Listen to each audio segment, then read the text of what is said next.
In this section, we are going to talk about trigonometric integrals. So how do we evaluate an integral, something of one of these forms? Say, if we had the integral of the sine of m of x times the cosine of nth power of x dx, or something like tangent to a power of x times secant to a power of x dx. How do we deal with those types of integrals? And one of the things we're going to do in this section is we're going to focus a lot on the relationships between the types of trig functions in the integral. So if we have sine and cosine in the same integral, we have a lot of relationships for the sine and the cosine that we can take a look at. So let's take a look at first just their derivatives. Their derivatives are related because when you take the derivative of sine, you get cosine. And when you take the derivative of the cosine, you get negative sine. So we know that they're related through their derivatives, but they are also related through a ton of different identities. So I've highlighted a couple of the identities that we're going to use in this section. One of the main identities that we're going to use when we're working with sine and cosine is the fundamental identity. Sine squared of x plus cosine squared of x is equal to 1. But we also have these half-angle formulas. The sine squared of x is equal to 1 minus the cosine of 2x over 2, and the cosine squared of x is equal to 1 plus the cosine of 2x over 2. So we are going to rely on these facts right here when we're working with integrals that have sine and cosine to varying powers. We'll call them m and n in our notation here. So one of the things that I have linked for you guys in this section is just a basic identity sheet for the trig functions, but I also have a reference sheet for strategies for working with the trig functions, integrals of the trig functions. So let's go ahead and project those two on the screen right now, but you may open them as well on your own from Canvas. Okay, so here are just the basic trigonometric identities. We are going to be focused in this section, as I mentioned just a second ago. I can find my cursor here. We are going to be focused on the fundamental identities, sine squared plus cosine squared equals 1, and these half-angle identities, half-angle formulas. We're going to work with those two sets when we're working with integrals of sines and cosines. Now there's a whole slew of other identities that can be useful. You got your addition and subtraction formulas. Actually, we'll take a look at those at the end of this video, but at the end of this section, actually, not on this video. And we also have our double angle formulas, which can be handy as well. So wanted to just have these in one spot for you, quick reference. They are also in the book, of course, and any resource you look up for trig identities will have these basic trig identities for you. This sheet that I have created is actually it's just a duplicate sheet, the same formulas on the top and the bottom here. I do this because then if you would like to, you could cut it in half and then you'll have two reference sheets. So they only really take up half of a sheet. So if you have access to a printer and you want to print these out, just so you can have quick reference on a piece of paper, you could do so as well. Okay, so what are we going to do with integrals of this form? So here's the second reference sheet that you have for this section. What we're going to do with integrals of this form is we're going to think about those powers. So we're going to take a look at those powers on sine and cosine. So we're referencing here that m is the power on sine and n is the power on cosine. So if that's the case and m is odd, so the power on the sine is odd, what we're going to do, it's going to be kind of fun. We're going to pull one of those little factors of the sine of x. We're going to pull it off and we're going to scooch it over with the dx, kind of save it for later. Think of it like we're saving it as like a little treat for later. We're going to need it later, so we save it. We kind of move it off to the side and save it for later. We convert whatever is left over of the sines into cosines using this identity. Okay, so we convert everything that's left over of the sine of x into cosines of x, because if the power on sine is odd and we pull one off, what's left behind is even, and we can use this identity to convert into cosines. Then we use a u sub where u is the cosine, and here is that saved for later. We will have a sign saved for later because we pulled it off in the beginning, and we can make that substitution. Now, it's a very similar strategy, just the opposite. If the power on cosine is odd, we use a very similar strategy. We pull one of the cosines off, save it for later, convert what's left over into sine, and then make a u substitution for the sine. If they are both even, so if both powers are even, if both of the powers are even, so we don't have an odd power that we can pull off and save as a little treat for later when we're doing our u sub, what we do instead is we use these half angle identities to reduce the powers. So we use these to reduce down the powers. And as we go, we expand and simplify. If needed, we can repeat that process, repeat the use of that identity until we've reduced the expression down to an integral that I'm able to integrate. Okay, so that's the process, that's the strategies. I'm going to walk you through those with some examples. So let's take a look at this first one. So if we have the integral of the sine cubed of x, notice that the power on the sine, there is no cosine, that doesn't matter. Well, I guess we could say the power on the cosine is 0, but the power on the sine is odd.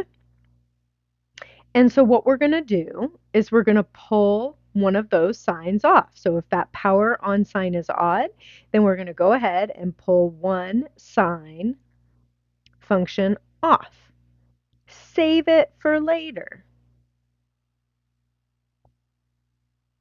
So we're going to pull one of those off and save it for later. So let's do that. So this becomes the integral of the sine squared of x times the sine of x dx. So again, that's one sine that I've pulled off, and I'm saving it for later. I'm going to kind of just keep it hanging out over here until I need it. Now what I'm going to do is I'm going to convert what's left over with the identity. So we know that the sine squared of x is equal to 1 minus the cosine squared of x, just manipulating that fundamental identity. So I'm going to use that fact to convert what's left over of my sines into cosines.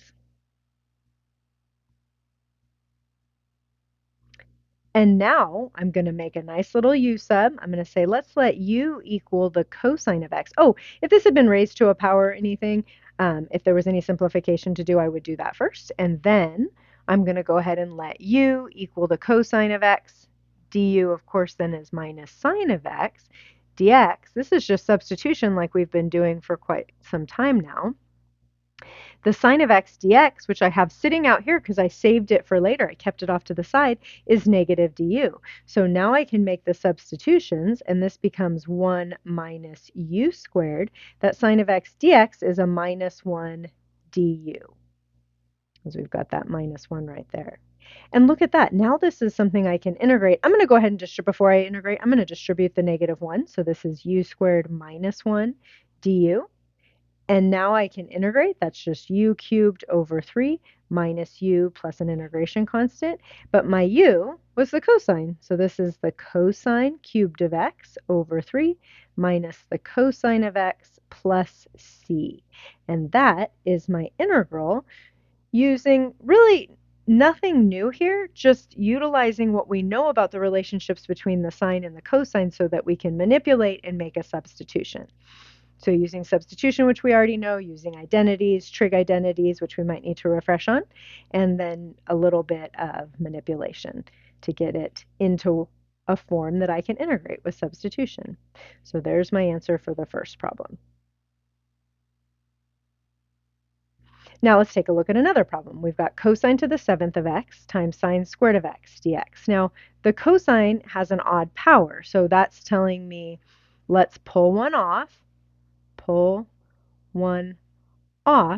to save for later, right? Think about it that way. We're kind of saving it for a u sub that's going to happen down the road after I've done a little bit of further manipulation. So here we are. Oh, one thing I wanted to mention, if they were both odd, you can pick either one to pull off and save for later. So if both of your trig functions had odd powers, then you just pick whichever one you want to work with. Pick one and pull it off and save it for later and convert what's left into the other trig function. Okay, in this case, though, only the cosine was odd, so that's what we'll pull off.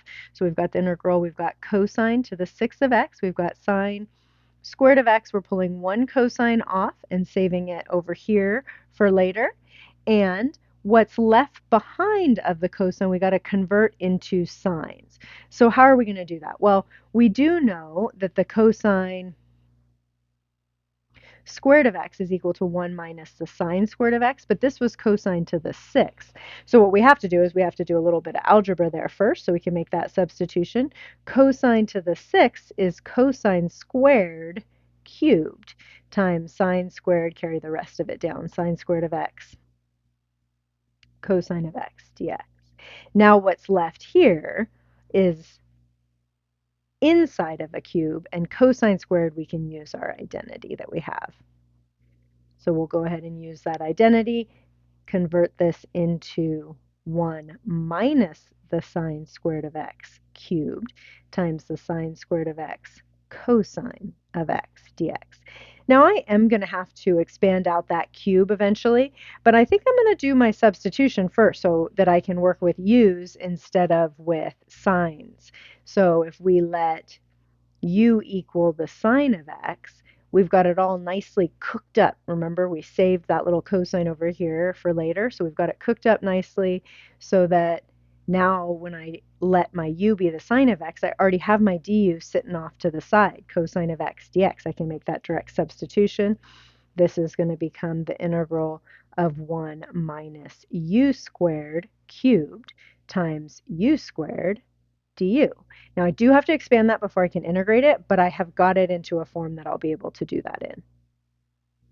Since I do have to expand out this cube, distribute the u squared, and then integrate, I'm going to go ahead and speed up the video and you can watch me do that. There's some algebra and then some basic integration, and then we'll regroup here at the end after I've got it all integrated.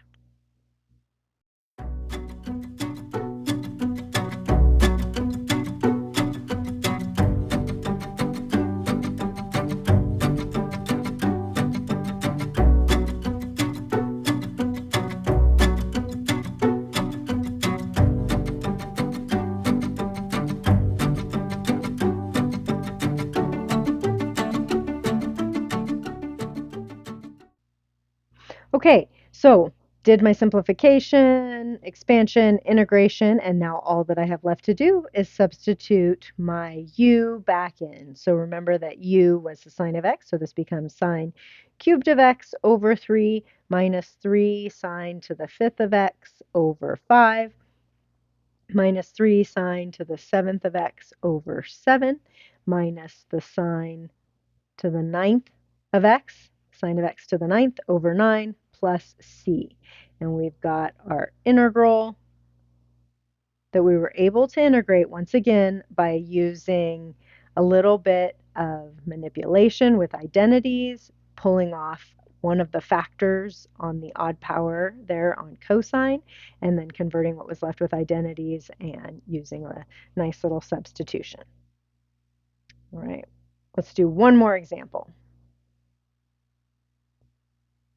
Let's take a look at this one. What about when we've got even powers? So remember, when we have even powers on the sine and or the cosine, if we have only even powers on sine and cosine in a trig integral, what we can do is we can utilize one of the other identities. So, oops, well, that was the tangent. So we can, there it is right there. So we can utilize one of these identities. So let's use one of these identities. We've got a cosine to the 4th, so let's write it in terms of the cosine squared, and then we can use that half angle identity to reduce down the power. So we're going to take that cosine to the 4th, and I'm going to write this. You know what? Actually, I'm going to make this instead of pi over 4, I'm going to make that pi over 2. So we're going to go from 0 to pi over 2. We're going to do the cosine squared of x squared dx, and I'm going to look at that identity right there, that cosine squared, and I'm going to use that identity, that half angle identity we were just referencing, just showing, and that is 1 plus, the cosine squared is 1 plus the cosine of 2x over 2, quantity squared. Now, that still needs to be simplified, so we're going to go through that work. We're going to get that simplified. So this is the integral from 0 to pi over 2. I'm going to pull the 1/4 out, and then we have 1 plus the cosine of 2x quantity squared dx, so I have to expand that. I'm going to pull the 1/4 all the way out of the integral from 0 to pi over 2, and we end up with 1 plus, we get 2 cosine of 2x plus cosine squared of 2x dx. Now, I can integrate these first two terms, but this last term still has an even power on it. So I'm going to repeat the use of the identity. So I'm going to apply the identity again. Right? We applied the identity right here to get rid of that cosine squared. And here we have another cosine squared, so we're going to apply the identity again. So I'm not going to integrate yet. I could integrate the first two terms, but I would like to integrate all at one time. So I'm going to hold off. 0 to pi over 2, we've got 1 plus 2 cosine of 2x. The cosine squared, now it's of 2x this time. So when I apply the identity, I'm going to get 1 plus the cosine of 2 times 2x, because the angle itself was 2x. So we doubled angle, cosine of 2 times 2x, all over 2. And that, of course, this becomes 1/2 plus the cosine of 4x. So I'm going to add my constants before I integrate, just get it simplified a little bit. 1 plus 1/2 is 3/2. So I get 3/2 plus 2 cosine of 2x plus 1/2 cosine of 4x. This was actually over 2 as well, right above. I simplified the 2 times 2, but I didn't divide everything by 2. All right. Okay, and now we're ready to integrate. So now we're going to integrate term by term. This is a definite integral, so in the end, we're going to have to plug in our bounds. But let's go ahead and get the integral first. So this becomes 3/2 times x, and then the integral of 2 cosine of 2x is going to be 2 sine of 2x over 2. And we've got 1/2 integral of the cosine of 4x becomes the sine of 4x over 4. And we're going to evaluate all of that from 0 to pi over 2. So when we do that, let's go one more step. I'm going to go ahead and distribute the 1/4, simplify just a little before I plug in my bounds. So I get 3/8 times x plus the 2's cancel here, so I end up with the sine of 2x over 4, and we've got sine of 4x over 8, and we're multiplying by 4, so we get the sine of 4x over 32. And we're evaluating that from 0 to pi over 2.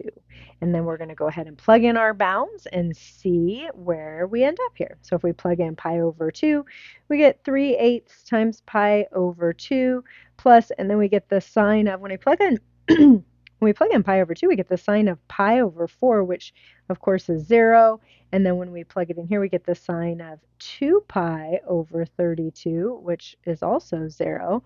Minus, and then we get 0, the sine is 0, 0, 0. So that, when we plug in 0, the evaluation there, we get just 0. So our answer here ends up being 3 pi over 16 is the definite integral of the cosine to the 4th. Hard to get that all on the screen without being real small, but there we go. So the integral of the cosine to the 4th of x dx from 0 to pi over 2 is 3 pi over 16.